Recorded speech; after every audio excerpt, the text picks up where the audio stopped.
Okay, what is going on, everybody? Hello and welcome. Good morning and welcome to my live reaction to One Piece manga chapter 1191. Welcome, everyone. I'm seeing people go, yo, hello, welcome. This has been a crazy morning, let me tell you, with all this One Piece Day news, One Piece Fest is happening, 2 new movie announcements. I figured I would go live a little earlier so we actually have the opportunity to talk about it, because I've got a really busy rest of my day, like recording other stuff for later on this week. Honestly, this week in general is just jam-packed, because we've got One Piece Fest, we got all the One Piece Day news, we've got the Metal Gear Week stuff, all the stuff I'm doing for Metal Gear Master Collection, we've got Pokemon Worlds, we got Gamescom. There is just so much going on, and what better way to kick off the week than with a new One Piece chapter. So that is what we are doing. Literally just dropped on Manga Plus. I don't even think it's up on Viz yet. I'm looking, let me double check. It might actually be by the time, no, it still says chapter coming in half an hour, but obviously the translation's the same if you read on Manga Plus.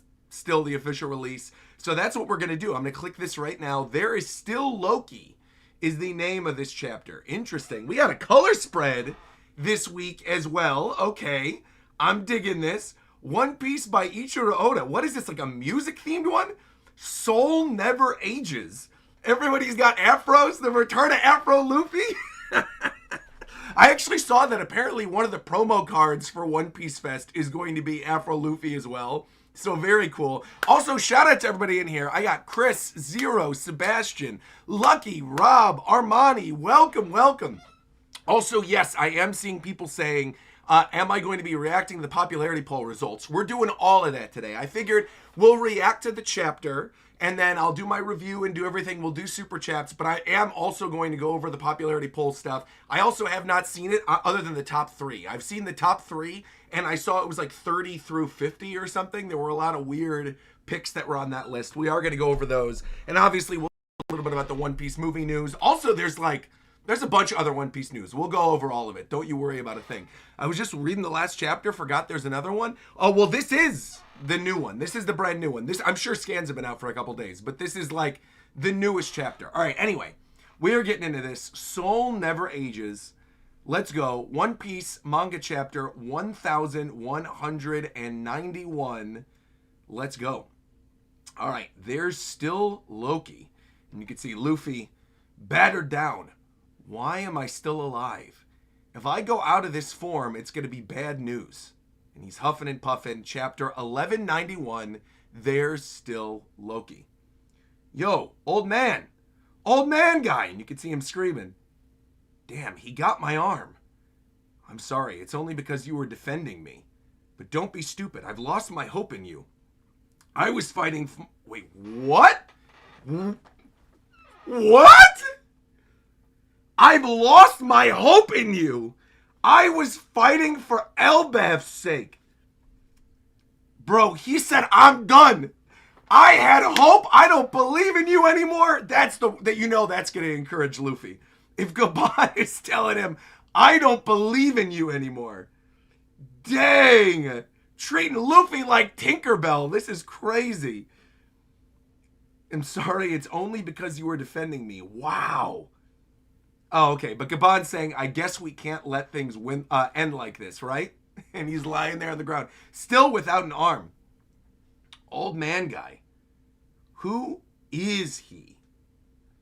And you got Gaban holding down his wound, tying everything up, saying who he is. It's not something anyone ought to know. Hey, thank you, by the way. Arnov just gifted 5 members. Appreciate that. Nakama. Thank you, Arnov. You got Gaban saying who he is not something anyone ought to know. Hey, thank you, by the way, to Damon as well. Wow, we got a lot of people coming through with memberships today. Thank you. If I had to call him anything, it would be God. Okay. Just outright saying this. The underworld. That's also crazy that he's saying it like that. Who he is not something anyone ought to know. If I had to call him anything, it would be God. Also crazy that we're getting this as the chapter after the announcement of the God Valley movie. It's peak. Also, welcome, Poof. I see Das Poof in the chat. I see Clax. Welcome, welcome. Heidi, welcome, welcome. You guys are coming in right on time. I know we're starting a little early today, but it is what it is. We wanted to get through everything. Welcome, you guys. All right. So we're making our way through the chapter. You got the animals in the underworld all getting knocked out by the power of the conquerors. You can see there's like this rabbit wolf thing and this giant panda, and they're thudding right on the ground. Crew of the King of the Pirates. I failed to foresee what would become of those mere children at God Valley. Again, dude. Perfect timing. Oda knew what he was doing. He knew what he was doing by making the God Valley announcement and having it be with this chapter, man. Okay. Very cool. I should have eliminated all of it, along with rocks, on that day years ago. My man is transforming again? What is this? Okay. Getting like Bahamut horns. What in the world? We're getting another new emu form? And you get this other explosion of Conqueror's hockey flying all over the place? Boom. Owl Library Sun World. Rear entrance tunnel. Okay, we're hopping away from emu, but we got a new form for emu. Owl Library. I'm so glad all the books are fine. Biblo saved them all. Okay, we were talking about this earlier, but we're actually going to get some lore. Is this going to be the Chopper moment? Here's the thing, Chopper. I was hoping that you could... Oh. He's cooking. Oda's cooking this week. Here's the thing, Chopper. I was hoping you could talk to Biblo for us. It seems like he's trying to tell us something, but I can't tell what it is. And he goes, really? I just assumed that Biblo was a silent owl, and you got Biblo going, ooh, ooh, ooh, ooh, ooh, like my old YouTube intro. Got the owls hooting, ooh, ooh, ooh, ooh. Whoa, he's yapping. All right, Biblo is yapping. Ooh, ooh, ooh, ooh, ooh, ooh. And you got Chopper going, huh? So clearly he revealed something, but are you going to tell us, Chopper? Am I going to turn the page and am I going to see the reveal of whatever Biblo said to you? I'm hoping and praying. I got my finger on the button right now. Turn the page. We did not, but this is looking kind of wild. All right, hold on. So now we're getting a full look at Emu's new form. So again, you can see the hockey flying everywhere, or the Maki, whatever you want to call it. He's flying. Luffy's lying back down to the ground again. Poor Gaban, just tying up his wound, falls back over again. Immense amount of hockey, screaming. So he really said, I should have ended them back in God Valley. I'm going to end them now. Look at this form, dude. Wow. An impressive feat to escape Honebami's wrath at the cost of only one arm. And you can see the omen ring around his bottom. Yo, the look of Emu right here is just like incredible, man. I love this. You got the big, he had chest day and leg day, clearly. He was working out to get this form. Also, I love the hair flowing backwards, the two giant wings. Once again, you got the tattoo on the arm. Again, the ring moving from his back to like a band around his waist is kind of interesting. You're stepping on my line. I couldn't just let you get off free after an attack like that. What? There will be nothing left of thee after the next. Emu said, I am ending this today. I'd give you a round of applause, but, at least Gaban still has his sense of humor. He said, I only got one arm. I got to clap like this. Is that him? But he looks so different. I also love that Luffy is saying that. Clearly that is him. Naturally. Come on. He's got, even though he's bigger, Luffy, you look different when you're in Gear 5 too. Take your people and get off Elbaf now, Straw Hat, dude. Make your escape. I still feel like they're going to push Ibu back. Maybe they do turn tail and run. And they go to Lodestar and we get out of Elbaf, but that would be shocking if that's the case. I really feel like there's got to be something where they find a way. Luffy believes in himself. He pushes back. sends Emu back to Marijoa, obviously doesn't win, still loses to Emu here, but does something at least that forces him to sort of go back to Marijoa and figure out what he's going to do moving into Final War. But, like, this is interesting if he's actually telling him to run at this point. You know I can't do that. Obviously. You're a dead man walking here. You're useless. And he's like, well, so are you. You can't fight like that. Honebami coming in again. He's about to hit him again. Please, you can't do it. Run. He's still ready to tank it with his one arm. Old man guy. At least call him by his name. Come on, Luffy. He's yelling, old man guy. As he stared. Oh, but someone's walking. Oh, okay. Haruden?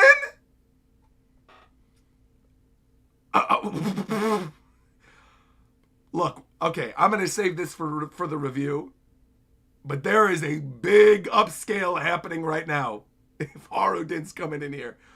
Gugnir. Okay, and he, boom, slaps into Emu's face. Great reaction shot there of Emu, too, with like the eyeball off to the side with the little glint. As you see Haruden landing a direct hit punch on Emu. And you got him screaming, Haruden, going, make an impact against Emu. Emu's not bleeding, though, which I think is important to note here. He's not even... You got him gritting his teeth. He's tanking the attack, but I think he's going to be just fine. And you got Haruden pushing through everything, going... punching, but once again, you could see a little flick of Emu's hand with the Omen flying backwards. You could see the bulging of Haruden's muscles there, too. Yeah, bro is still not hurting him. I totally agree. Stomping on down, trying his best. I mean, well, he at least sent him flying, which is good. Stopped this one attack, managed to pull a deflecting swat on him. That is good. Also, I love the way that Oda drew this panel on the top of page 12 with Haruden, like, stanced up, really giving everything he's got, going in with the One Punch Man. And he's still got the shield as well and sending him flying backwards. And you can see, da-doom, da-doom, da-doom. More of these little Omen shots coming out from Emu. Great facial expression from Emu there as well with the flying backwards. And you see, shwee! Great little line of the attack as he lands into the mountain. He's coughing, but once again, I'm not seeing any blood. He landed, obviously deflected the attack, but this is not going to hold him down for that much longer. And you can see, look at this, the hissing off of the shield. You'll never get me with that one again. Breaking the shield. He said, I took this opportunity to tank this one attack. We're done now. Mr. Ya, how can this be? He really took off your arm? And he says, thanks for the help, Haruden, but he's immortal. There's simply no way to win here. Help Straw Hat Luffy escape. Bro, are we actually getting out of Elbaf? Straw Hat, I need you to stay out of this. I am not running away. Listen to me, boy. What can you do with those injuries? And you got Luffy, snot-nosed like a little brat going, I'm healing my wounds right now. What nonsense are you talking about? I made sure to fight on a full stomach. Don't worry, I promise I could do this. He's like, that's not real logic. You're fighting the literal devil right now, Luffy. You can't do this. You cannot keep fighting here. It is clear. The Omen bombs are flying all over the place. And you got Luffy with his little chubby cheeks going, bombs. Looney Tunes style as you see these Omens. Haruden tanking it on the back. Once again, great lighting here of Haruden shielding Luffy from the blast of the Omen bombs and shielding Old Man Ya, shielding Scopper Gaban, holding them back. Haruden! They're screaming. Here he comes. Pull back so we can come up with a plan, Haruden. And you can see him looking down there as well. Remember, Mr. Ya, Elbaf will never give in. Our warriors are always prepared to die in glorious battle. And he's saying, don't be stupid here. You will die. He said, you're Haruden. Look, it's not like you got done in by Gear 3 Luffy in the Coliseum in Dressrosa. And we know you have not been on a training arc since Dressrosa. We don't know really what you've been up to other than hanging out with the Grand Fleet and being in a couple cover story pages. You don't have Gear 4. You don't have Gear 5. You don't have Snake Man. All right? things have not changed that much for you, Haruden. So, it's not your time. This is great that you managed to do this. I would listen to Scopper at this point. Don't worry if I die. There's still Loki. And here comes Loki. All right. That's right, brother. Square up. Square up? What is happening here? Okay, I love Loki just cheered in the background. And Luffy, here you go. Pwah! Loki's here. Look, I'm all better too. Bro, Gabon is like, what is wrong with them? They're bleeding out right now. I'm all better. Gum, you can see. Emu, look, Emu is not even bleeding. He's not even bleeding right now. And you got the three of them bandaged up and bloodied. Triple General Gokoku Sovereignty. Triple attack from Luffy and Loki and Haruden. Conqueror's Haki flying off of it. One more one punch from him. You got Loki slamming on down with the hammer. You got Luffy punching on in. Notice we don't even see Emu in that panel at all. You just see an explosion. You see the hits landing. And that's about it. And you literally just got him going like this, blocking the entire attack. One Piece manga chapter 1191 end. I'm going right into review right now because there's a lot of stuff I want to discuss about this one. First and foremost, Emu's going to be just fine from this attack. That's a cool team-up attack. I like that we're seeing an attack with Loki and his brother and Luffy against Emu. This is clearly not going to do anything against this new form of Emu. Nothing. Absolutely. The next chapter is going to open up and we got a break next week. So not only is this how this chapter is ending, but we're not going to find out what happens for another 2 weeks after this.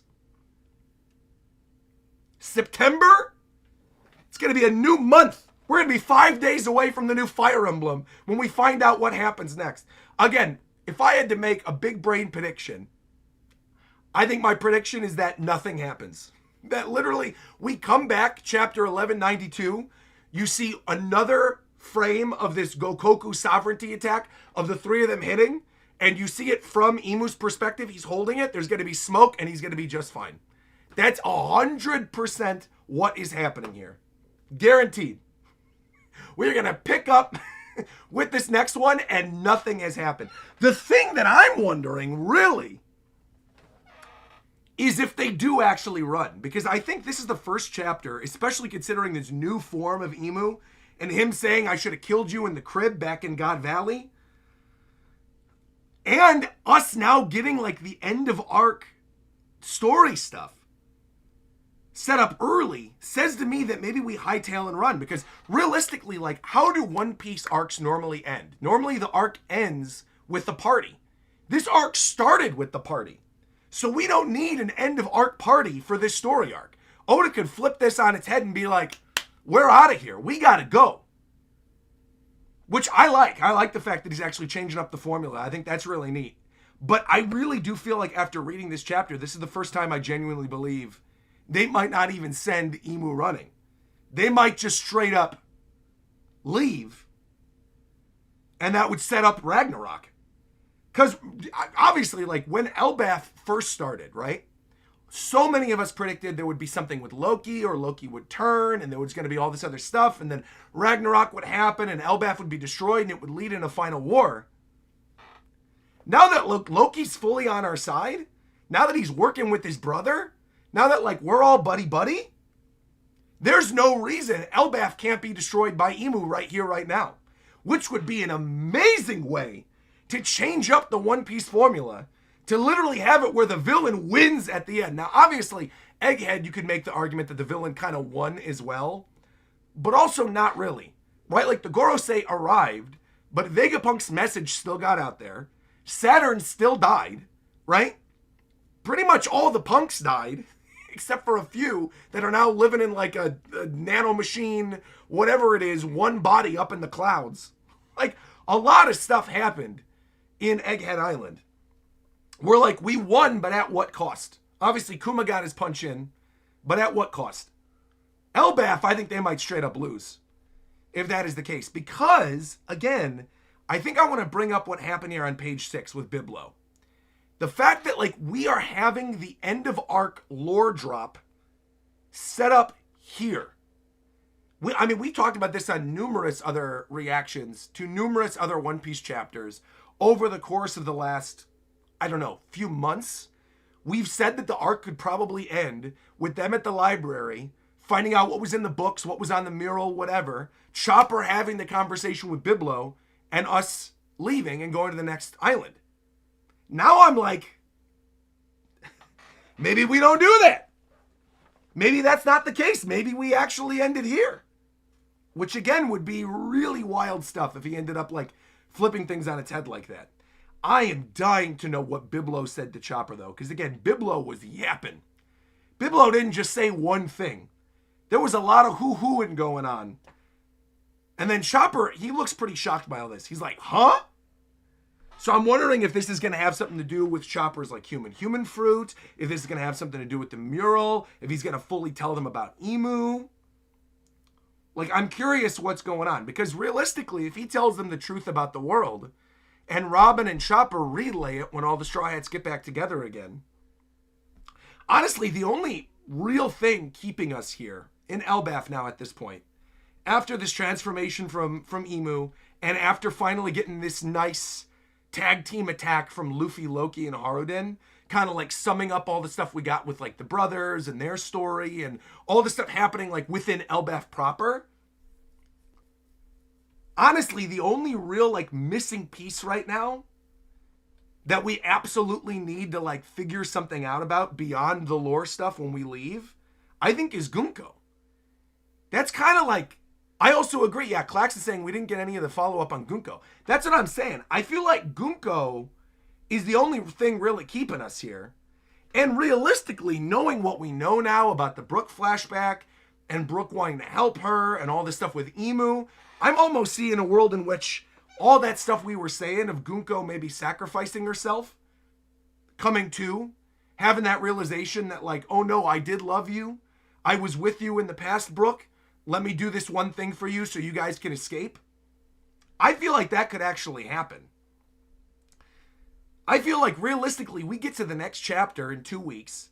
You see Emu totally blocking the attack. Luffy, Loki, and Haruden coming to the realization we actually do gotta bounce.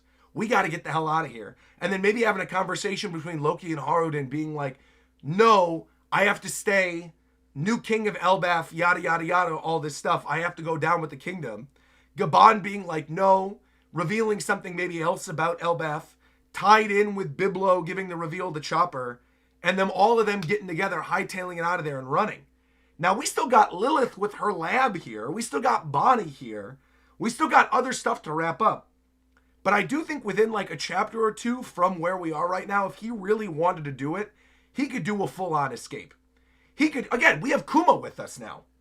Like, at any point, Kuma is here in Elbaf. At any point, we get slap and we get out of here. That's it.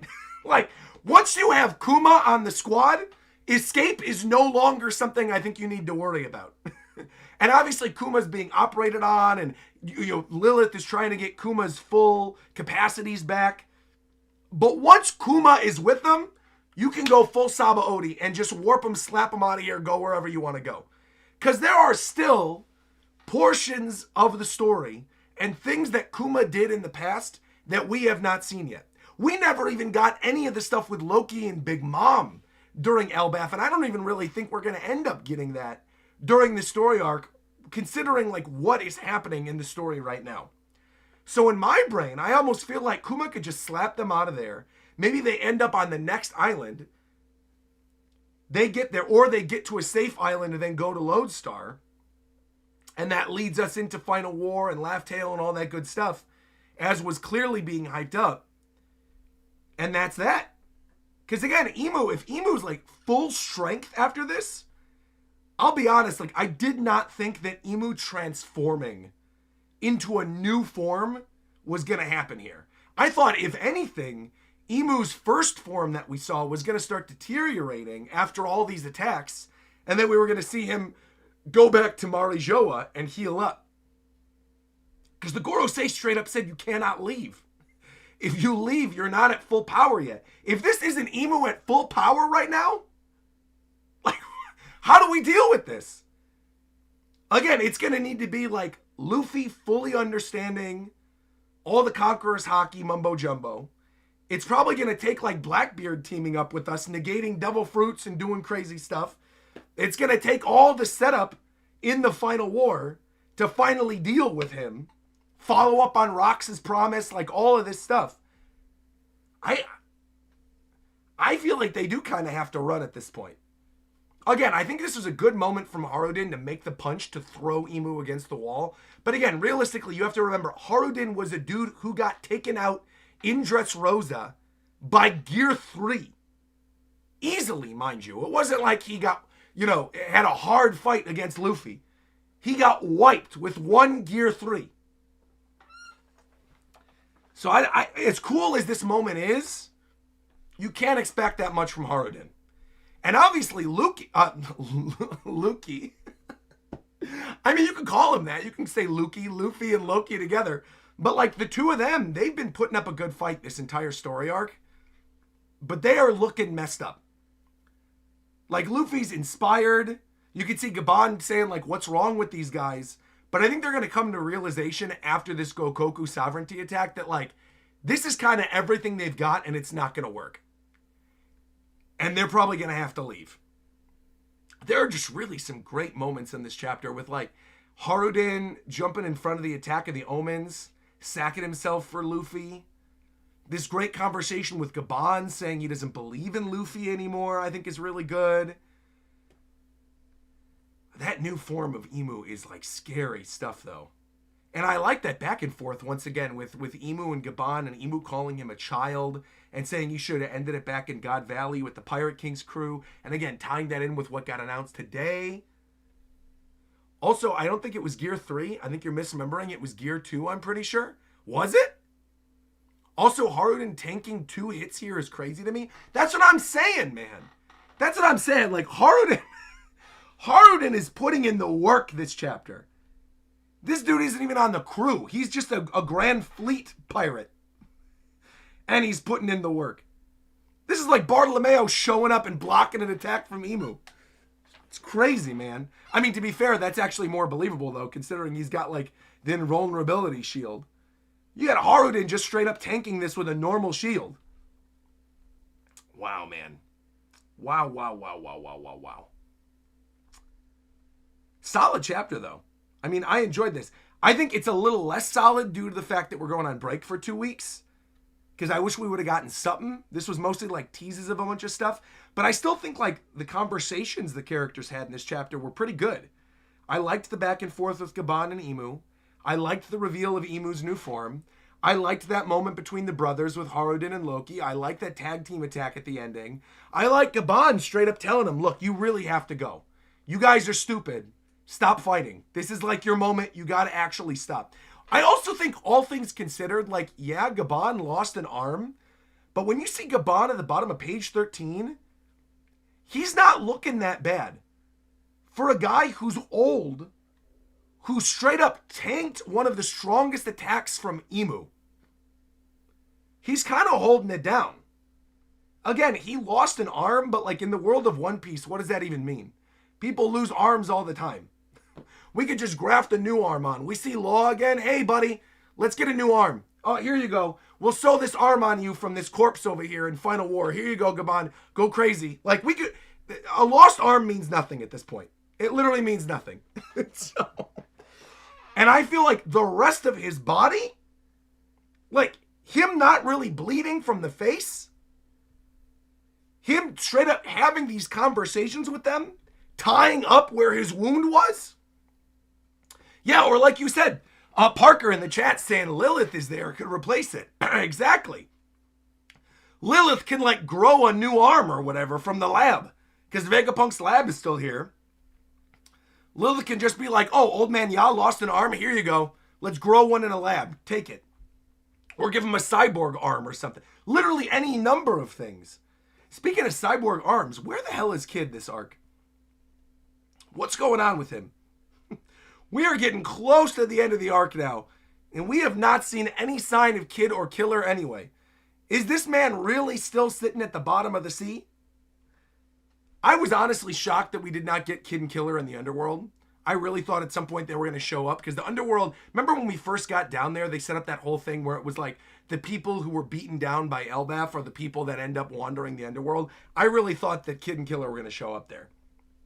So the fact that they haven't is very surprising to me. Honestly, this arc has been very surprising to me, which I think is a big reason why I've been enjoying it so much. Because it really does feel like he is not afraid to take risks this arc and do things totally differently. To have it where the villain is so overpowering that they might actually straight up have to leave. To have it where like we're getting these lore drops in the middle of the arc with two really good flashbacks, with the Brook one and the God Valley one. Setting up all this stuff with Loki. Again, if we really are leaving Elbaf very soon, if we actually are running out of here, I think I could see a world in which there's going to be a lot of people upset of like, we never end up getting the astral plane. You know, we didn't get this resolution with Gunko. There's a lot of other stuff that like maybe didn't fully get paid off. But I also feel like that stuff we could potentially come back to. Because Final War is probably going to be fought on all fronts. We're probably going to have like an Elbaf front, an Alabasta front. You know, we're going to have multiple, a Wano front. I feel like Final War is going to take place over multiple islands. All at the same time. Where you've got characters like communicating with observation hockey a la Film Red. Where like Yasop and Usopp were telepathically telling people what to do. I feel like people I think are underestimating the scale of Final War. And part of me is thinking if we do actually leave here, because there's something else we got to take into consideration. I hate to do this. I know whenever I bring this up, people get upset at me saying, Roger, it doesn't mean anything, but it actually does.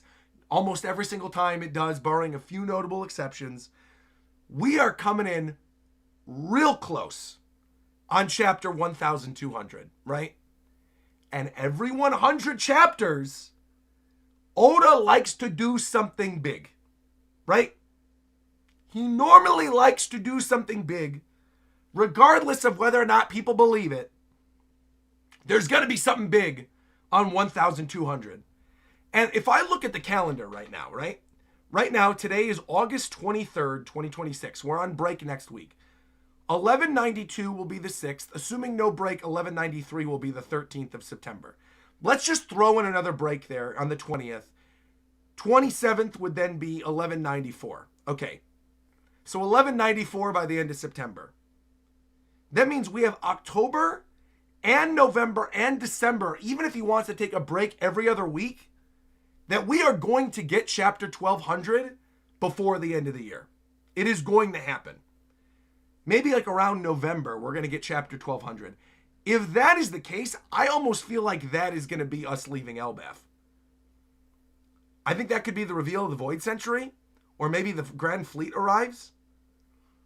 I mean, those are all good options. Part of me thinks maybe that's when we leave Elbaf. Yeah, maybe that is start of the flashback of Void Century. Maybe that's when we get this Biblo reveal. That would be tough, though. If we're sitting on this Biblo conversation for 9 full chapters, then again, we've been sitting on the mural since last year. Since pre-God Valley, we've been sitting on the mural. So I don't know. I mean, he could set up the stuff with Biblo, have more of the stuff with Emu, Gunko, Astral Layer, resolution and stuff with Elbaf, and then take us out of there on 1200, and that'll be that. Because he did say, you know, the thing is, Oda lies a lot. We know this. We love Oda, but he lies a lot. I believe him when he said in Jump Festa at the beginning of this year, we're leaving this island this year. He did straight up say there was going to be a flashy ending to Elbaf, and it was happening this year, and we were going to get to that island by the end of this year. Which says to me that by the time we have the big break before Jump Festa in December, we are out of Elbaf, we are into Lodestar or Laugh-Tale or Marijoa or whatever, right? We're out of here. So that's going to have to happen sooner rather than later. And I didn't realistically see it happening. I think I didn't even, with everything going on this summer, I think I just didn't even like really take into consideration how quickly we are moving through some of this stuff. Like this Emu fight and the setup with all these new powers and Gabon's sacrifice. Like we're almost through the summer now. And I had assumed and predicted that we were going to be out of Elbaf by the end of the summer. Realistically, we only have like two more, not even, one chapter until the end of the summer. Like next chapter, it's pretty much it. So we're probably going to end Elbaf in the fall if that's the case.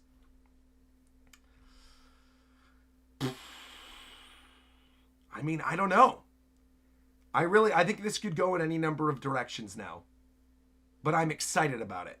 And I think seeing Emu's new form fully healed up is just not something I was fully anticipating.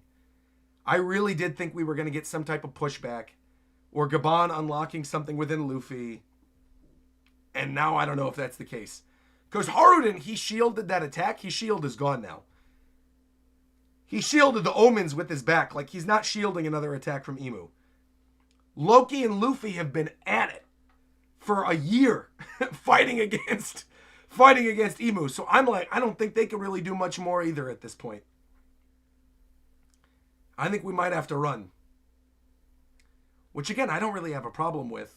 Looking at everything in this chapter, like I'm going through some of these panels and looking at the impact of some of these attacks and seeing how strong Emu is. My main question right now is really, are we going to get this Biblo reveal? Because part of me thinks that maybe like if Biblo does this lore drop, Robin and Chopper are there with Saul. We hightail it out of here, and then while we're on the sea getting to the next island, we get the lore drop from Biblo. That we do it a la flashback. Because we have to see, I mean, there's obviously a lot of other stuff happening outside of Elbaf right now, too. That we're going to need to see and lead up to Final War. We know the revolutionaries are making their move in Marijoa. We know they're there right now. We know Shamrock is fighting Dragon right now in Marijoa. We know Blackbeard's making a move. Probably going for Pluton. He's probably hanging out in Wano right now. We might have a Yamato Blackbeard clash when we get out of here. Right? Shanks. Like, what's going on with Shanks? Where is Shanks right now? Where are the other supernovas? Where's Law? Where's Buggy? Where's the Cross Guild? Are we going to get Impel Down 2.0? I don't know. Like, again, there's a lot of big stuff that we could jump back to after this arc ends. And maybe, I said that maybe 1200's when we're out of Elbaf. Maybe 1200 is the beginning of seeing what's outside the rest of the world. Like what's happening outside of Elbaf. Because that would be big. To be fair, hold on. Let's look. What happened? Chapter 1100. Was that not Mural Piece? Or was that Kizaru? Was that Egghead? 1100. Chapter 1000. Oh, this was. 1100 was Kizaru arriving at the lab. Oh, this was mid-flashback. This was Kuma. Yeah, being cured of the sapphire scales. See, 1100 was a pretty big one. Saturn contacts Vegapunk and Kuma through Denden Mujing, having provided Kizaru. And Kuma is seen approaching Fuchsia Village. Right, that was the Kuma Luffy tease. Right. Right. Wow, man. I feel like that was so much longer ago, but no, I guess that was 100 chapters ago. And then obviously before that was Straw Hat Luffy. That was like the Ace Luffy Yamato reveal, the whole dream, all that stuff with that. So that was 1001. That was just chapter 1000. 900 was Bad End Musical, right? 800 was the Grand Fleet. 700 was Doflamingo having the Marimara no Mi. I don't even have to look a lot of those up because that was like mid when I was doing this every single day. I feel like there has to be something big with 1200. There has to be. And I mean, I guess we haven't really had like a big moment within the 100 markers for Elbaf yet. We had one for Egghead. We had one for Wano. We had one for Whole Cake. You know, maybe this is it. Maybe this is our moment for Elbaf. Maybe we don't leave Elbaf by... I'm sorry, I'm talking out loud right now, chat. I apologize. I'm just looking at like all the numbers and I'm looking at the chapter and I'm thinking what could still happen. Can we realistically, in 9 chapters, wrap up Biblo reveal, Gunko sacrifice, Gunko coming to her senses, Emu coming back from this attack, doing one more attack, Straw Hats getting together again, Usopp having one final moment, the stuff with Kuma and Vegapunk? Can we do this all in 9 chapters? I'd say if this was Wano, if this was Whole Cake, I would say no. I think if this is Oda in Elbaf and Egghead pacing, I think so. You also got to remember, in between all of this, we still have Sanji unlocking his Conqueror's Haki, Zoro fighting Summers. Maybe next chapter... Okay, here, let's plan this out. Maybe next chapter, Emu blocks Gokoku sovereignty. He says something along the lines of, you're underestimating our power. You can't win. My subordinates are taking care of your crew right now. Luffy says something along the lines of, I believe in my crew. They'll always win. We cut back to Zoro and Summers. Full chapter for their fight. We cut back to Sanji and Killingham. Full chapter for their fight. Right there, that takes us to 1194. That's 1194. Even we get dedicated chapters for their fights. That takes us to 1194. Biblo reveals with the Void Century.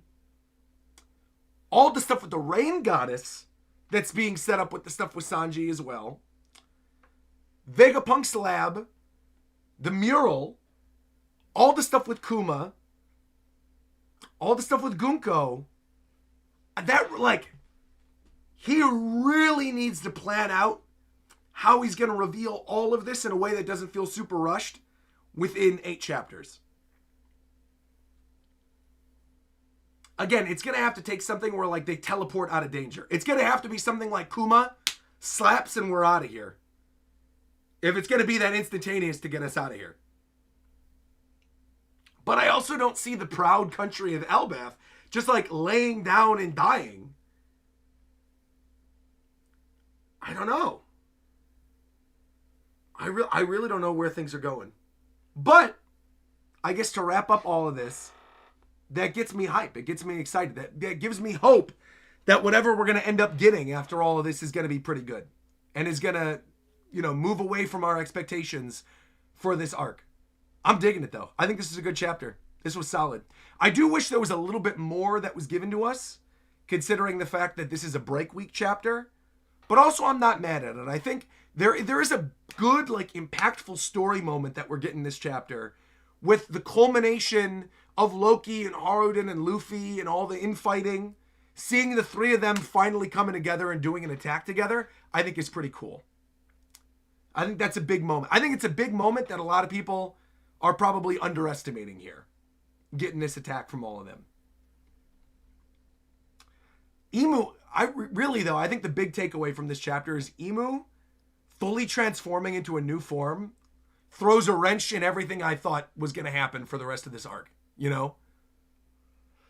I really got no idea what's going to happen now.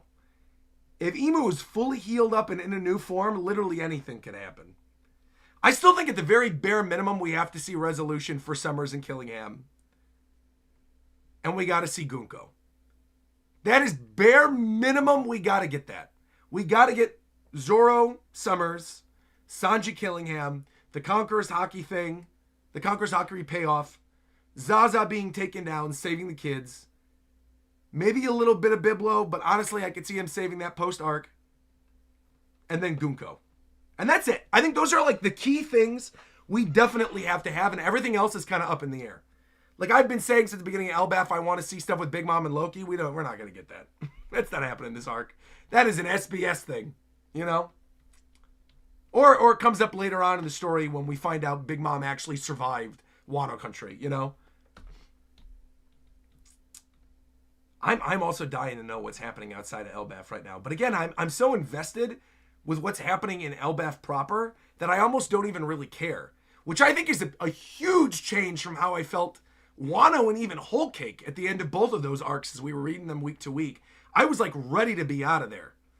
And right now I'm managing my expectations of like, all right, well, what are we not going to see in Elbaf? Because I don't think we have enough time.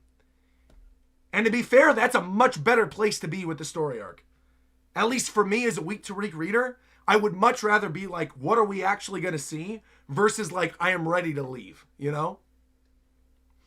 Yeah, good stuff, man. 1191 was solid. But, you know what we got to do? We got to see the thumbnail. We got to see what James did for the thumbnail this week. So I'm going to open this up. Let's go over to the drive. Let's go to the thumbnails. Ooh, this is nice. Ooh, James kind of cooked here. Hold on, wait a minute. I like this. Here, let's go full screen. Check this out. Look at that. Nice impact attack from Haruden.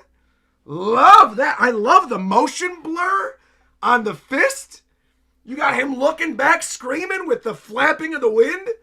That also, I love the colorization on this one too, with like the orange. Got those nice autumn colors. Really nice. Look at this.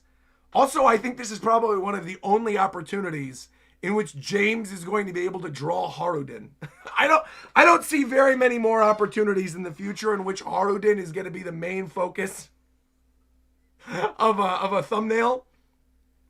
But I think if he was going to do it, this is the chapter to do it, right? I mean, this is Haruden's big moment. This is Haruden deflecting that attack from Emu, breaking his shield, fully wrapped up with the bandages. I also got to say, I'm impressed with the way that, like, James did the muscles in this thumbnail. This is looking really good. The framing of this is also really nice, too, with, like, the anime impact lines and him punching. That's going to make for a killer thumbnail. I think people are really going to like this one. I also really like this one. I think this makes for a good, like, impact shot. I also think this is a good one in terms of, like, it doesn't spoil what the chapter actually is, right? Because I think there's an interest... There's probably an interest in people seeing the new Emu form on the thumbnail. But I also feel like if we put the new Emu form on the thumbnail, people would be like, oh my God, those are such spoilers. Why did you do that? And I think we kind of avoid that by putting Haruden on it. Also, the thing I like about this one, and it makes it look like you're taking the punch. That's what I'm saying. It's like, punching right through the screen. It's cool. Yeah, I love this. I think it's really nice. Again, I love the colors he used for this one. Getting like the motion blur. I want to see the full screen if possible. The full screen if possible. What do you mean? Oh, you mean this? Here, I'll show you. You mean like without my camera in it? Here you go. There you go. Full screen image. I could always just make my corner cam a little smaller too, but there you go. Full screen of the thumbnail. He definitely deserves it. Great thumbnail this week. Yeah, it's great.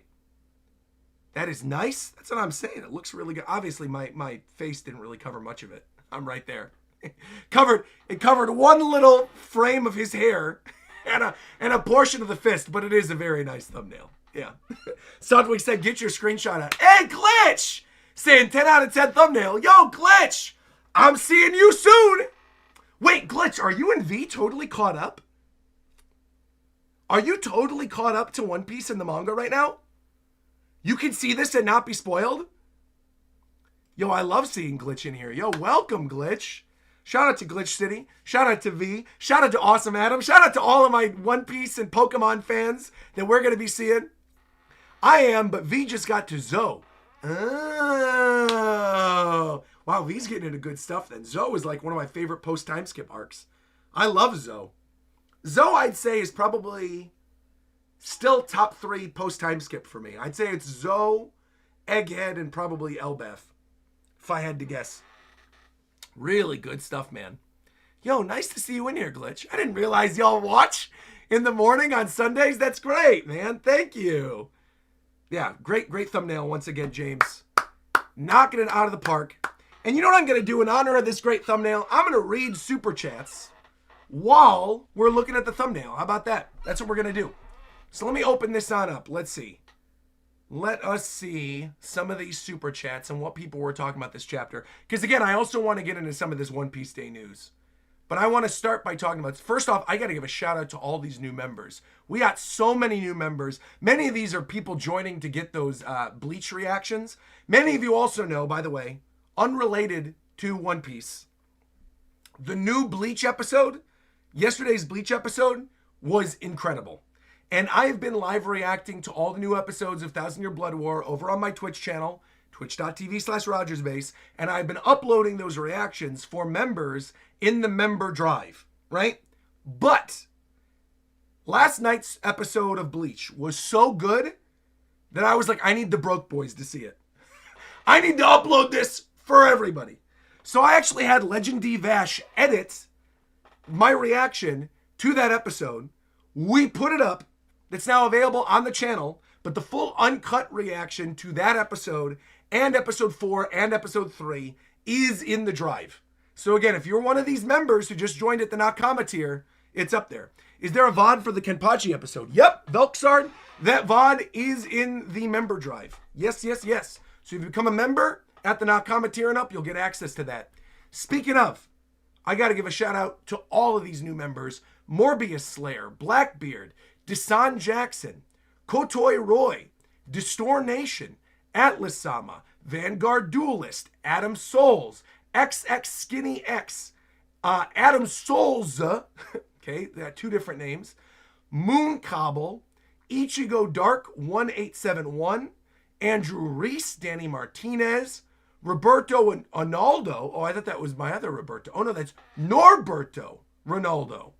Okay, Norberto, T Quartz, Kim 916, Ruben Armstrong, Valtor, Kevin Kovacs, It's Zupper, Shrunk 5664, Ganton, and my goat Arnav, gifting 5 memberships as well. Shout out to all of the new members. Nakama, greatly appreciate all of you.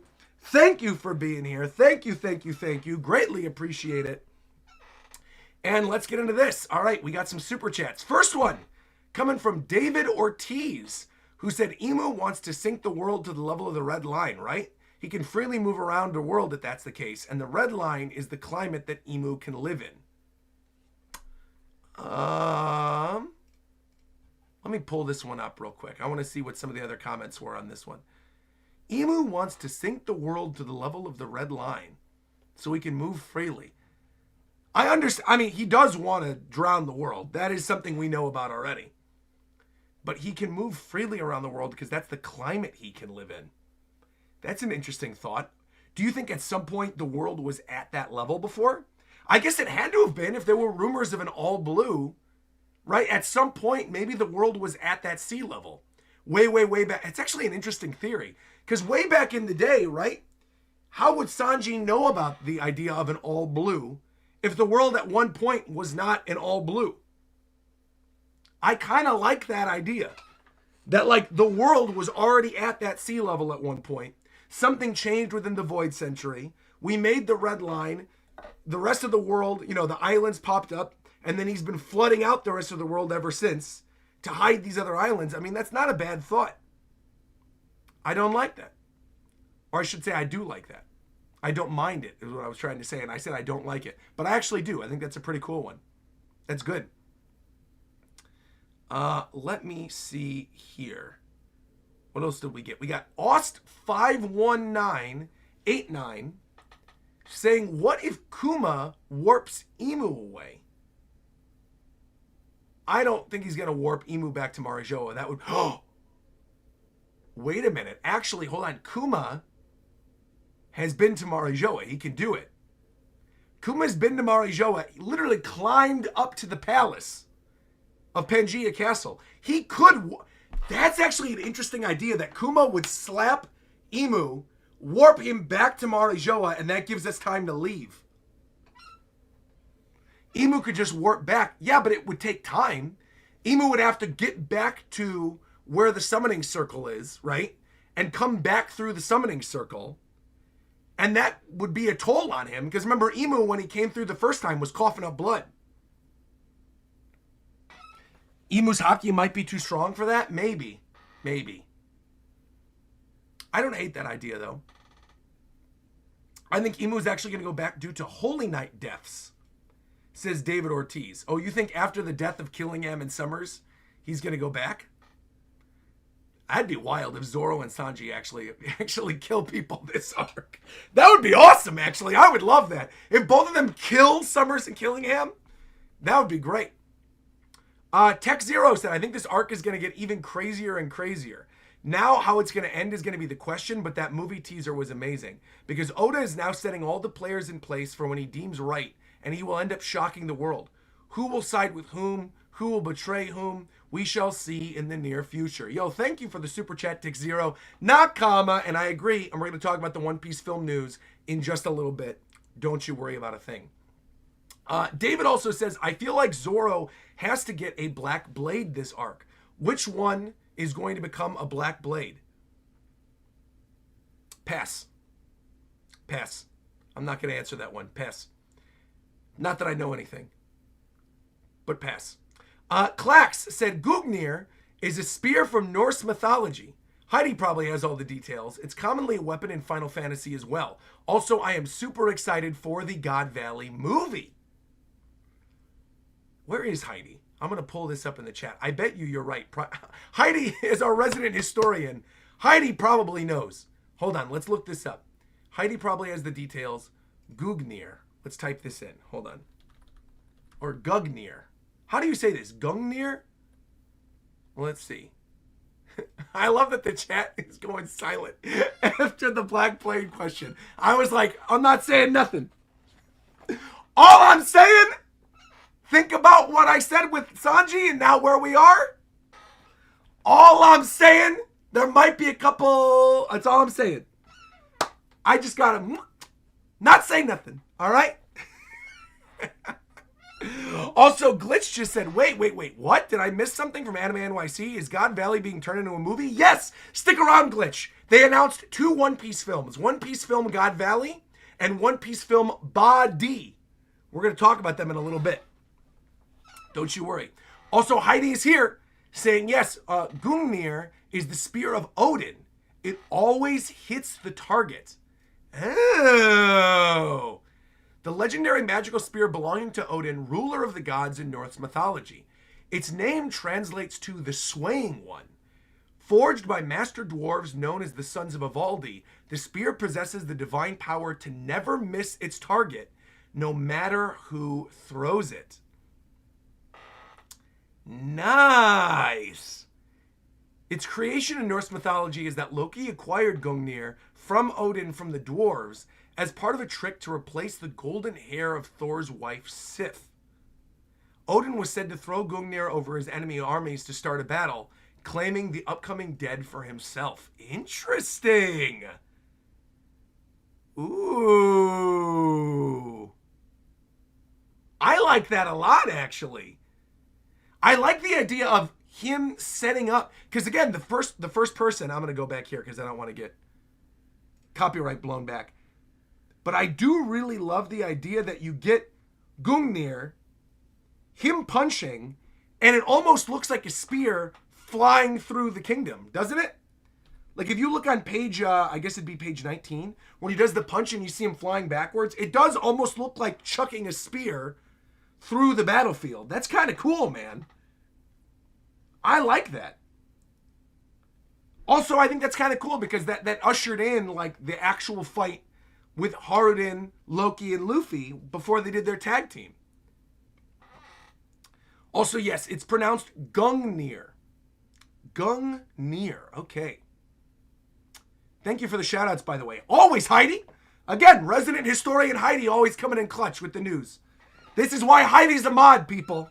Heidi knows her stuff.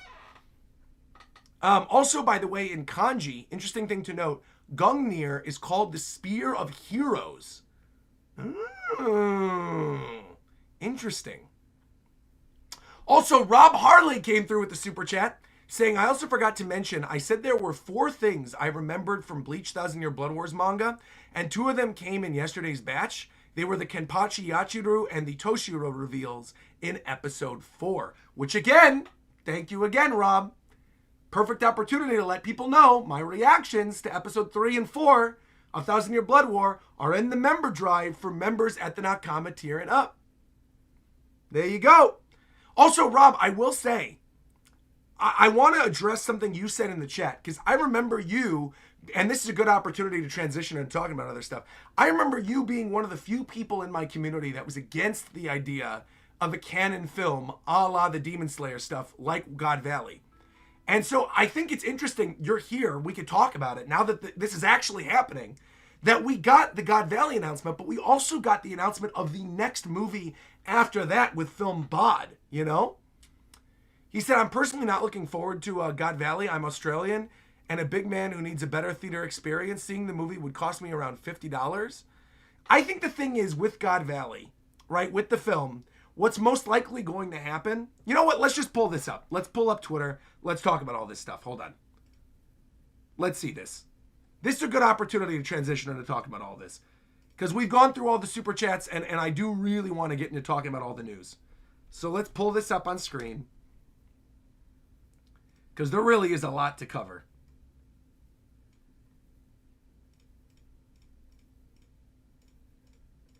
Here we go. Pull this on up. So here we are. We're on Twitter now. Go over all these news. So we got the confirmation today that God Valley, One Piece film God Valley, is coming summer next year, which is also awesome. I'm so happy that it's a summer thing. And that One Piece film Bod is coming in 2029. Now, here's the thing. God Valley, they clearly are doing this because of Demon Slayer, right? 110 billion%, that is why this movie exists. Because the thing is, to me, I always thought it was crazy. Because Film Red obviously did really well. And Film Red, they pre-hyped as like being canon, but we all know it wasn't actually canon. There were characters that were canon. Uta is canon, but the story of Red itself is not canon to the manga. So they kind of pulled the wool over people's eyes. And like also Shanks isn't in that much of the movie.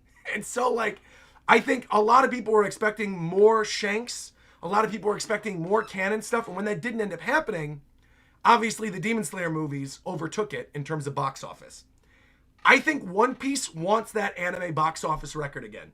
They've seen what happened with JJK. They saw what happened with Demon Slayer. They're like, why are we not doing this? And I think realistically, Rob doesn't have that much to worry about. Because God Valley, right? God Valley, One Piece film God Valley, could very well be during the time we would have seen it in the anime. Because correct me if I'm wrong, anime watchers, beginning of next year is when we're going to see rocks for the first time, right? Wouldn't that have been when we were going to get that stuff in the anime? So if that was the case, and God Valley comes out in summer, that means that the movie could come out. We have a break, right? We could get through the introduction of rocks, all the preamble, all that stuff. Take a break with the anime, release the movie in summer, have the movie, have this gorgeously animated God Valley stuff, right? And then them just pull the Demon Slayer thing and release that as the first 8 episodes of the new season. Or the first 4 episodes of the new season, which I actually think is super smart, right? Because on one hand, you're like, I know there's going to be a lot of people who make the argument like, oh, but I wanted to see it in a theater. Like, why are they doing this? I have to wait a couple extra weeks. But like, you're still going to get the material, right? Like God Valley will eventually be cut up. This will be cut up into anime episodes because they're going to have that stuff canon to the anime. They're not just going to cut out all that stuff from the anime. So it's going to be there.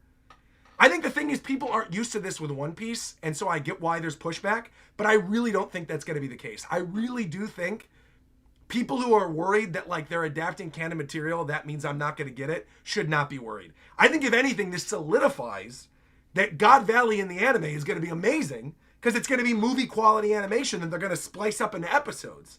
So I'm cool with that. I'm totally cool with that. I think this is awesome. I have wanted this. I think people who've been following me for a long time know that I wanted this as well. So I'm cool. Here's the thing that I want to bring up, right? Because they have never, ever done this before, ever, in which they've announced 2 One Piece movies. Never. The fact that they're announcing 2 here says to me there's something big going on with the one in 2029, right? So this is One Piece film Ba-D. I'm seeing some people saying it's film bad, but this is clearly a capital D, B-A-A capital D. Now, someone brought up in the chat earlier something that was brought up to me after I did my little short this morning talking about the announcements, right? Who was this in the chat? I want to give a shout out to you. Who brought this up? Flipdo.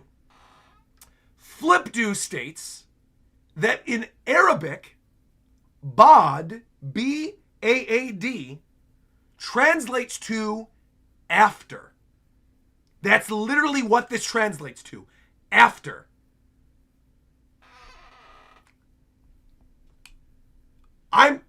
People might not want to hear this, but also buckle up. I think this could maybe be the epilogue of One Piece. I know that sounds wild. Hear me out. I have said for a long time that I thought chapter 1200 for years and years, I said I thought 1200 we would be in the final arc of One Piece. Now, here we are, chapter 1191, Emu is showing up. We're potentially leaving Elbaf. We're already in the final saga. Egghead and Elbaf. Like, things are lining up pretty well. Where we could maybe, especially with Oda saying we're finally getting to that island. We're in the final saga. People are saying too soon. I want to put something in perspective for you guys real quick. Let's go to the One Piece wiki. Let's look up sagas, okay? Look this up real quick. I want to remind people of something, okay? Story sagas. If you go to the story sagas of One Piece, where is this? Where is the story saga? Oh, this is the name saga, story arc. Here we go.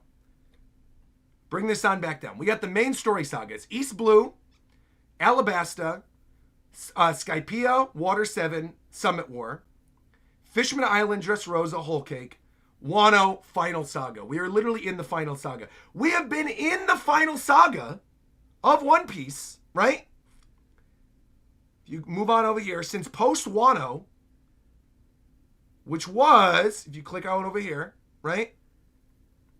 2022, right?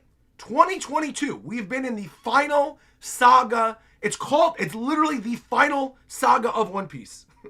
We have been in the final saga of One Piece since 2022. To put that in perspective, right? Every other saga of all of One Piece so far, right? If you look at any of the other sagas, let's go through any of these. Let's go to, scroll back up to the top. Click this. Here we go. Final saga. Wano, if it's 2026 right now, Wano, I believe, was 2018 to 2022, right? So 4 years. Summit War, how long was Summit War? 108? 2008 to 2010. So most of the other story sagas are like only about 2 or 3 years long. We are in like the longest story saga ever right now. The Yonko Saga. Yeah, how long was the Yonko? Yonko Saga probably is like pushing this. Because Yonko Saga would have been Punk Hazard. That would have been like 2014, 2013. No, I think it would have been like 2013, right? 2013, 2012. No, but see, that was no. That was Dressrosa. Punk Hazard was Dressrosa Saga. So no, the Yonko Saga just encapsulated Whole Cake and Wano. But even then, like, Whole Cake was its own story saga. wasn't it? If you look here, scroll down. Yeah, Whole Cake was its own story saga. And see, we've only had 2 story arcs in this one, but we're at least going to have 2 more. We're going to, at the bare minimum, Final War and Laugh Tale, right? Bare minimum. If that is the case, and we have bare minimum 2 more arcs in this final saga. Also, this is like including anime filler arcs. We got like special episodes. There were really only 2 in the Dressrosa saga. Assuming we've got 2 more arcs of this, and we're out of Elbaf this year, 2027, 2028, 2029, final arc of One Piece, right? We could technically get that. Now, here's the other thing. Bod, meaning after in Arabic. There's obviously stuff with the Will of D here. There is also, I think, a strong likelihood that Ba-D is a name related to the Will of D that is going to be something directly related to something we are going to find out in the next story arc. That has nothing to do with anything that we could even speculate on, because it's like Void Century, Will of D stuff. That's like final arc. There's no way we're out of Elbaf this year. We are out of Elbaf this year. That is bare minimum. That is a guarantee we're out of Elbaf this year. This year ends with us leaving Elbaf. Guaranteed.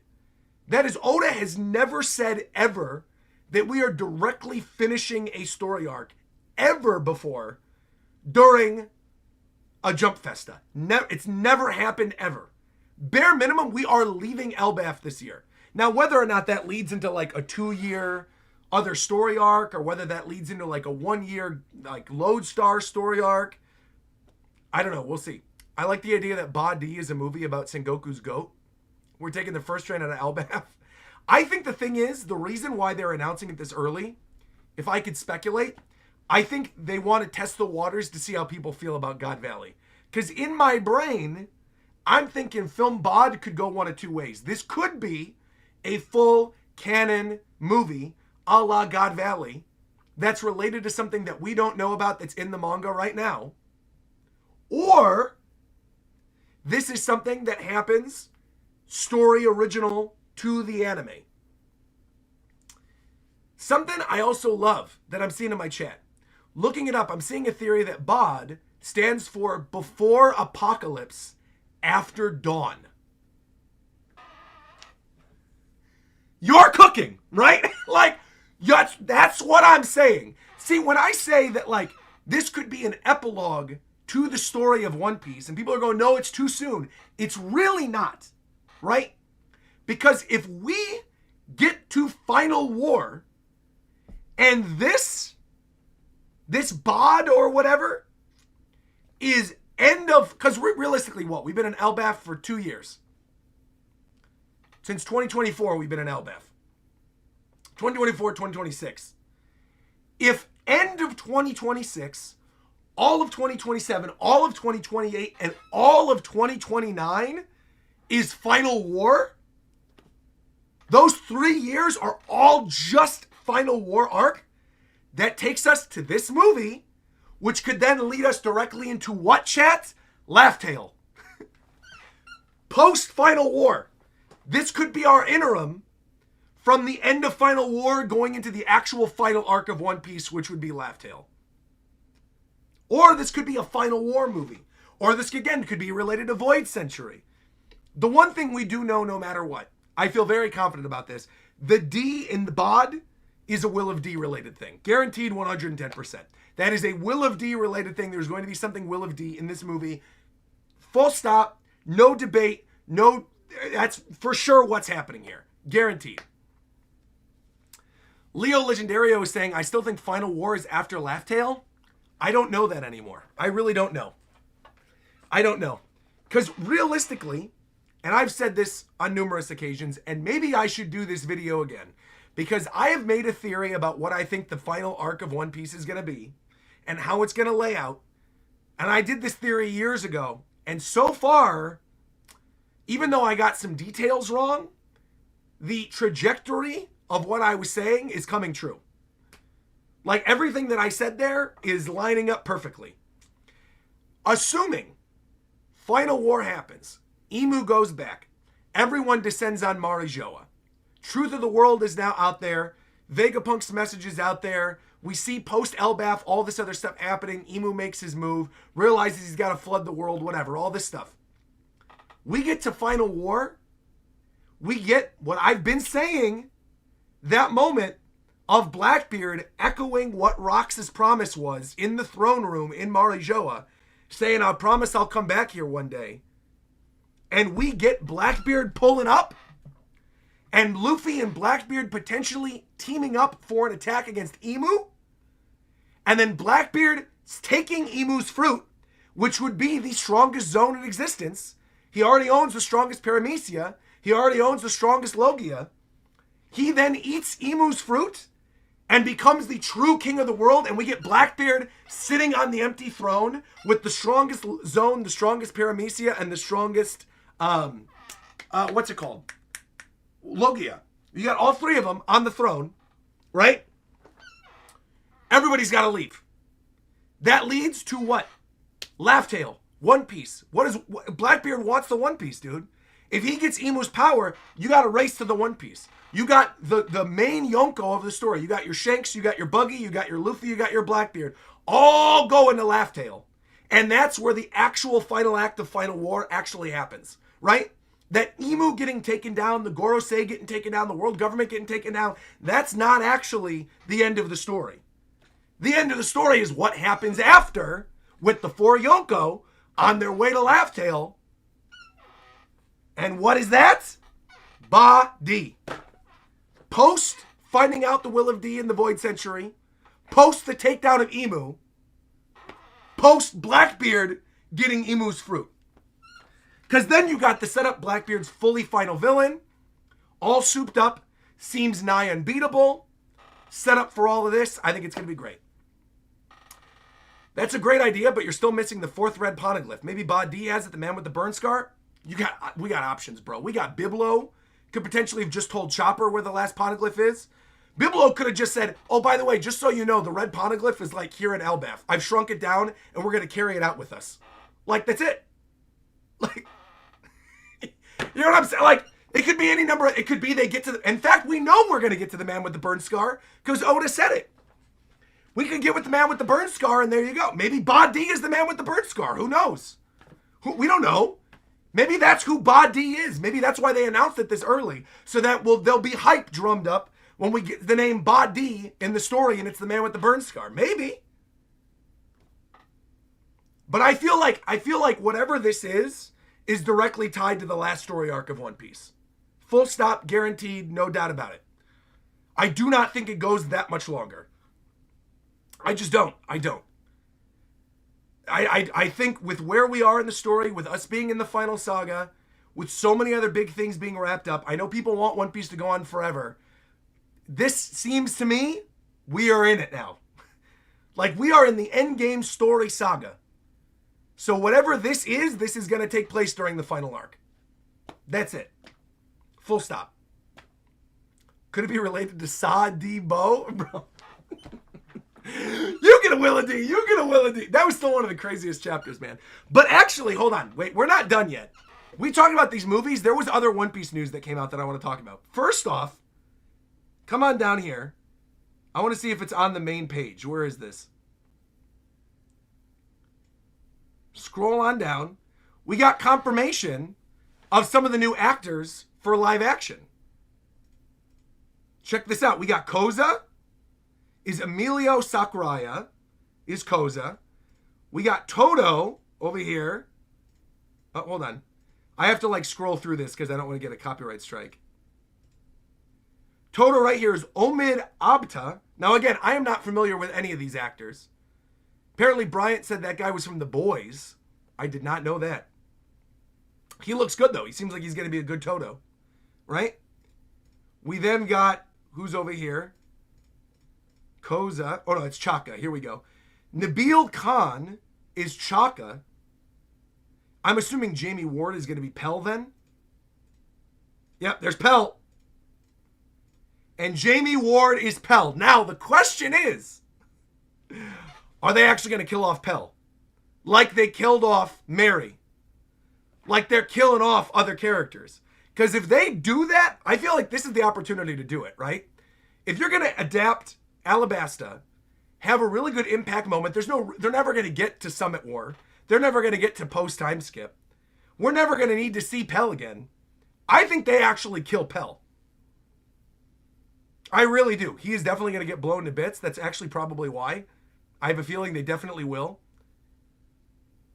Now, who is Jamie Ward? I don't know who Jamie Ward is. Let me look this up. Jamie Ward. You guys seem pretty excited about this guy. Hold on. What has he been in before? Romeo and Juliet, Last Supper, Australian actor. What has he been in? The name sounds familiar. Invisible Boys. He was Jesus? He played Jesus? Okay, I am not familiar with any of this. He looks like he's going to be good, though. He looks like he'll be a good Pell. Facial structure's good for it. Yeah, I'm hyped about those announcements. I think that's going to be great. I need to see more of that in action. I love, dude, this Nike announcement that they made about the shoes. I don't know if you guys saw the shoes. Hold on, let me go back on my timeline. I could like safely look on here now. Look at this. Look at these Nike shoes. Look at these gum shoes. I'm going to be honest, those look ugly. But I also think they're kind of sick. In a weird way, I love them and hate them. Says there's going to be several drop locations starting in Tokyo in September. The Ace ones I actually think are kind of cool. The orange and the blue. Those are kind of cool. I don't know when I would ever wear them. Yo, and then they got the Nike shirt with Luffy drawing the Straw Hat logo. That is funny. Also, Tev saw a super chat and said, I hard disagree on 2021 being the end of the story arc. If so, I am worried. That to me would be quite rushed for groundbreaking things to still happen. I disagree. The thing here's my hard disagreement, talking about the end of One Piece. Whenever people make the argument that like it's too soon, they can't wrap up the final arc in 3 years, yes, they can. Yes, they absolutely can, without making it feel rushed. You have to remember, every other story arc of the series had lead up. Every other story arc of the series had to introduce us to characters for the arc. They had to set up a main conflict. The main conflict of the final war has been set up since Summit War. Like the final war, the actual story of Final War, taking on the world government, it's been set up already. There's no need for setup going into Final War. It is all action. It's all resolution. It's all reveals. In fact, he could take a full year if he wanted to. Say we get out of Elbaf, we get to Lodestar, and we're into Final War. He could take a full year for a Void Century flashback. Literally an entire year. And that would still leave 2 full years for the rest of the war. With a full year. That would be the longest flashback in the history of One Piece. And it would still be totally fine, in line with everything else for the final arc. Because again, so much stuff in terms of Final War is going to be fights. It's going to be set up with because you don't need, I think there's a way that these story arcs normally work. When you look at you get the introduction to the characters lose for the first time. We get some more lore about things. We maybe get a flashback. They fight the characters again. You then end up beating the villain. That's not the way that Elbaf is going. Emu is in a very scary position right now. We're going to have to potentially leave Elbaf, right? We might have to get out of here. And if that's the case, I don't think we're going to get 3 versions of every fight going into Elbaf. Going into Final War. I don't think we're going to have 3 Zoro Mihawk fights. We're not going to get 3. You could get 3 Luffy Blackbeard fights because you could have a confrontation before Emu, confrontation post getting the fruit, confrontation at Laugh Tale. There could be 3 of those. And Emu, technically, we've already had 2 of them here in Elbaf. So if we get another Emu fight, that could be our culmination of all of this that's been set up here. Because again, it's all part of one story saga. So, yeah, I don't know, man. I feel like people say that oh, I don't want it to be rushed. It's going to feel rushed. I don't think it's going to be rushed. I think when we're actually in it and every chapter is 10 out of 10 because he's doing some big reveal that he waited until the end of the series for, we're going to be fine. Yeah, we're going to be fine. Also, apparently, Bear Walker did a collab. Hold on, let me pull this up. Bear Walker One Piece. That's the skateboard company, right? Skateboard. Oh. Skateboard blind box. What is this? This got announced too? The box is cool. I'm not a skateboarder, but that's kind of neat. Got the anime art on the skateboards. Oh, the Devil Fruit. Oh, that's actually cool. The gold and Devil Fruit ones are actually kind of cool. 2026 has 11 chapters left. I highly doubt that we'll be out of Elbaf in 10. We'll see. We'll see. Peaceman said, I couldn't find your Resident Evil Requiem gameplay on Twitch. Well, we definitely streamed it on Twitch, but it's also on my VOD channel, so you can go watch my VOD channel. The full playthrough is up there. You can go watch it. Yeah, these boards are kind of neat, actually. I like that they got their corresponding Devil Fruits. Again, I probably wouldn't get one of these. I'm not a skateboarder. I have no real interest in this, but I think for people who like these, they're pretty cool. What was the other thing I was going to... Oh, the other thing I was going to pull up. The popularity poll. Hold on. One Piece. Here we go. Let's see this. Oh, this too! Dude! This announcement was crazy too. Look at this. This announcement that Amano, the Final Fantasy artist, is doing a Loki card and a Shamrock card. I don't even collect... In fact, here, I'm going to show you guys something real quick. Hold on. Give me a sec. Give me a sec. I'm going to show you guys something real quick.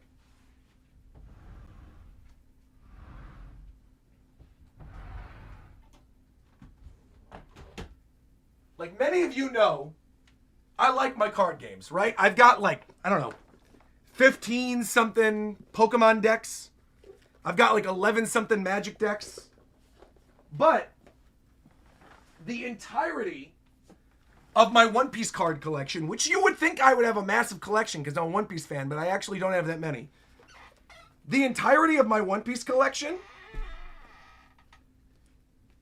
is on these two. Here, I'm going to go full screen for this. Show this up.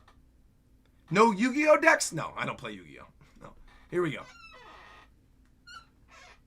I got all of these. These are all the girlies and Roger.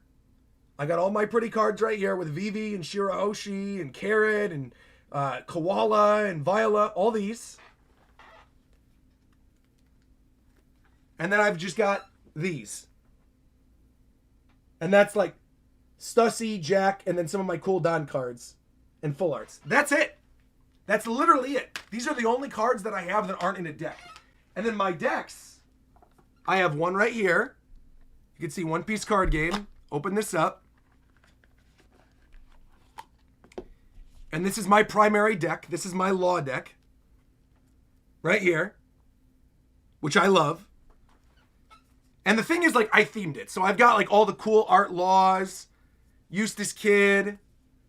I threw in a bunch of other cards that were from my collection, and I made it look real nice. Also, they're all hollow. The whole deck is hollow. Beautiful, beautiful, beautiful. So I've got all these. Put this over here. And I got my nice little deck box for it. This is my primary deck box right here. See? And then we've got two other decks right here for One Piece. And that's it. Literally, that is the entirety of my collection. That is it.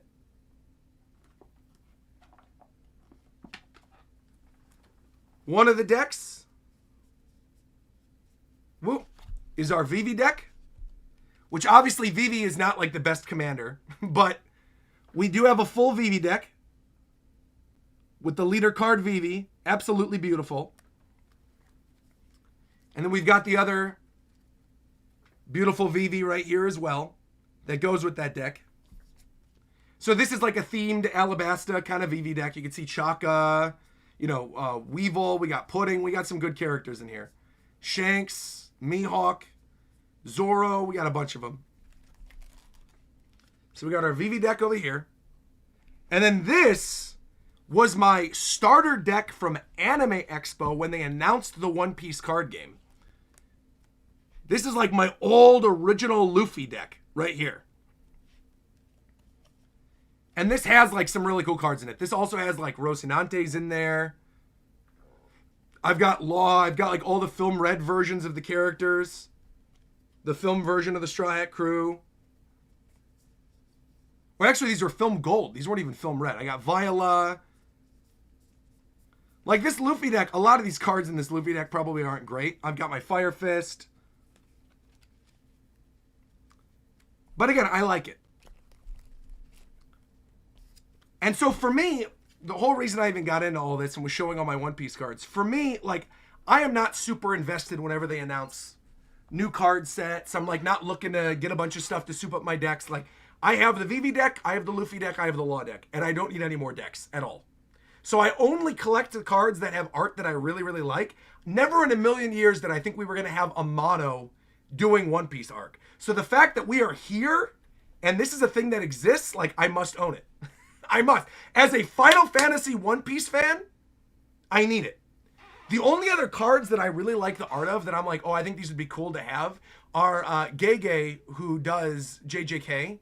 Gege's art of the Gorosei. Those are also really cool too. But other than that, again, there's not very many One Piece cards that I'm like, oh my god, I need these.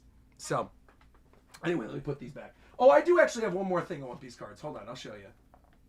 It's not really collectible ones. It's just all the different leader cards. In case I ever do want to make another deck one day, I've got all my leader cards over here.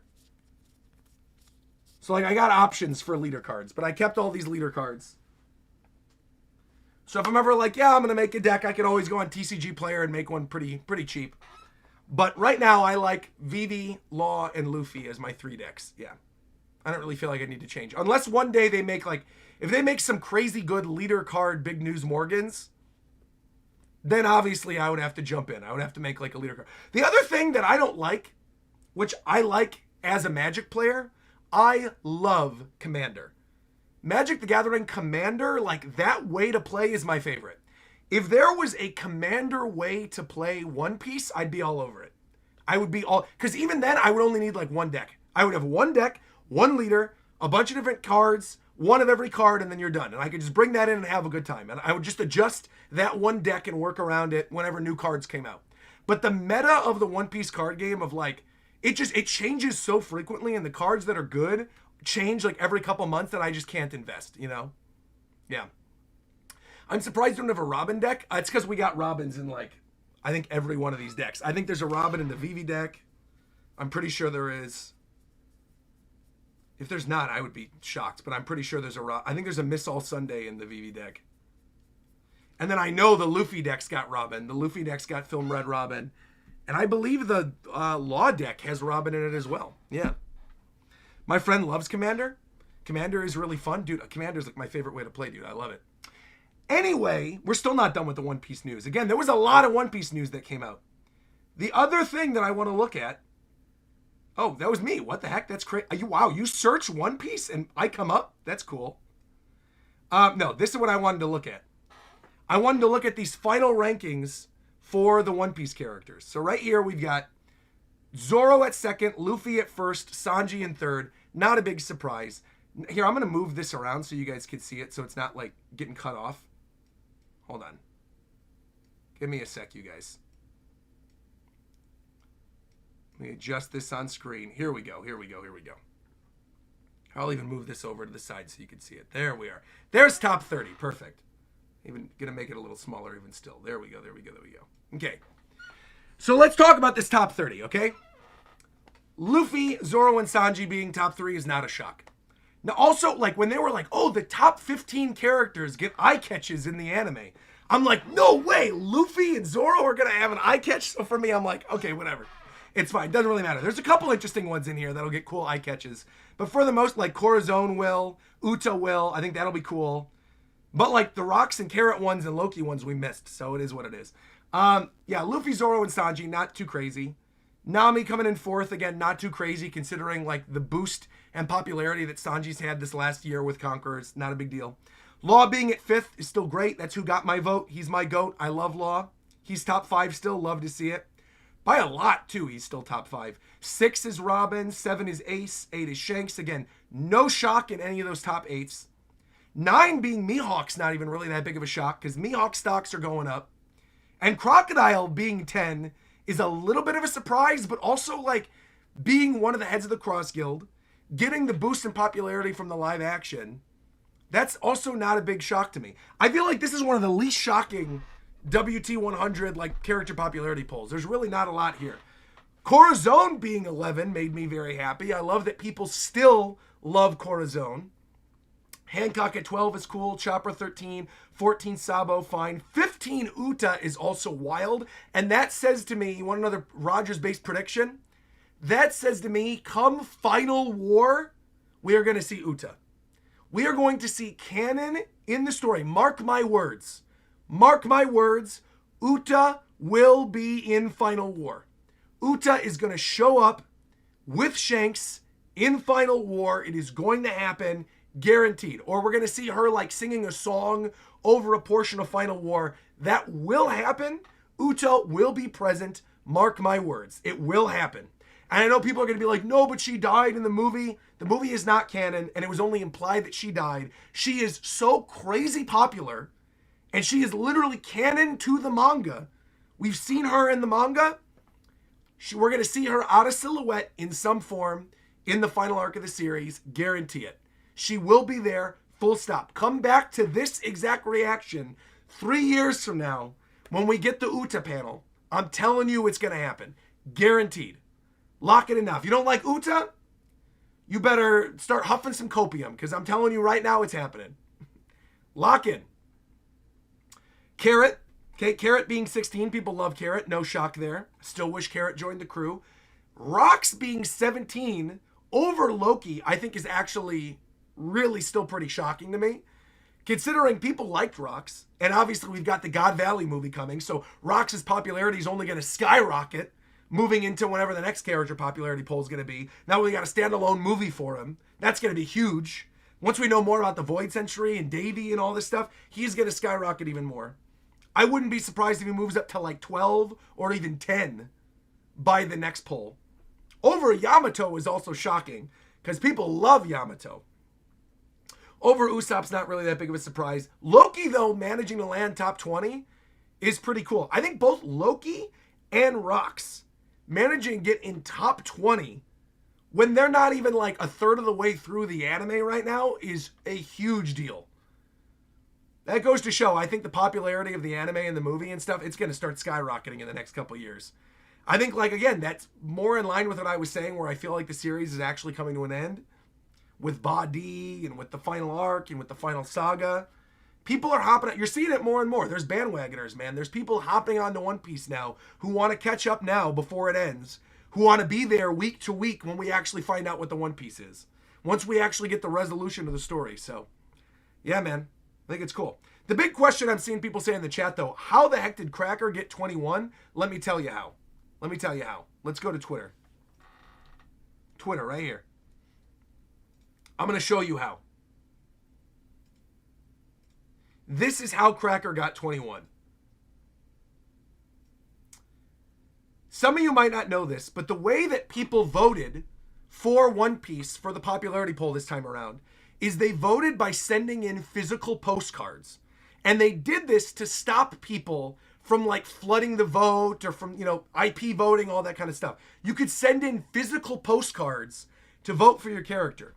This guy, Kakyu Kaizoku, sent in 9,304 postcards for Cracker. Cracker got how many votes? Oh, it doesn't show, but Cracker got a lot of votes. This one person sent in 9,304 postcards. To put that in perspective, how much that actually cost this person, it's about $500 US that this person spent to send postcards to Oda to vote for Cracker. So this guy really, really, really loves Cracker. Now, I could have spent $500 to send postcards for Big News Morgans. I didn't do it. And the only way to get those postcards, as Rob brings up, was they came in issues of Jump. Meaning that someone had to buy a physical Shonen Jump, take the postcard out, and send in every single one. That's wild. That, when you put that in perspective, in terms of how many jumps they bought, is about $20,000 that they spent. The $500 was just what they spent on postage for the actual postcards. The actual amount of money they spent to do this, about $20,000 worth, which comes out to $20,500 to get Cracker 21 on the poll. Was it worth it? I don't know. This person has a Cracker image as their thumbnail. They got a Cracker banner. They clearly love Charlotte Cracker. Look at this. All these Cracker images that they sent.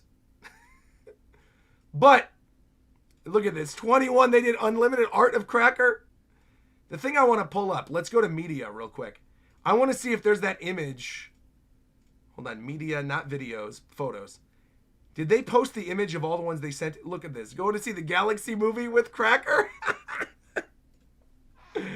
Look, this person loves Cracker, man. Oh, wait a minute. Wait, is this a girl? Oh, I didn't know that. Oh, wait a minute. So this is a Cracker fangirl. I thought this was a dude. This was a Cracker fangirl? That makes this even better. That makes this even better than a Cracker fangirl spent over $20,000 to get Cracker 21 on the poll. That's amazing. That is actually... Yo, shout out to you. Shout out to you. Kaku Kaizoku. You're a goat. Wow, wow, wow, wow, wow. Incredible stuff. Absolutely incredible stuff, man. Really, really cool. Man, amazing. I think that covers all the One Piece news, though. I think that's pretty much everything that I wanted to talk about. The film, the poll, the movies, the chapter, everything. Really, really good stuff. Well, I'm going to wrap it up here. Obviously, there's not going to be a One Piece chapter next week, which is good because I'm going to be at Pokemon Worlds. Or it's bad because when I'm out of town, we always get good chapters. So we'll see. Oh, by the way, breaking news. We got the voice actor for Rocks in the anime. Oh, which also means for the movie. Wait, really? Rocks just showed up. His voice actor is Masahide Fuji. Let's look this up. Masahide Fuji. Who is this? Discography. Wait, what? This is a singer? A DJ artist? Previously in Ultraman and Gundam.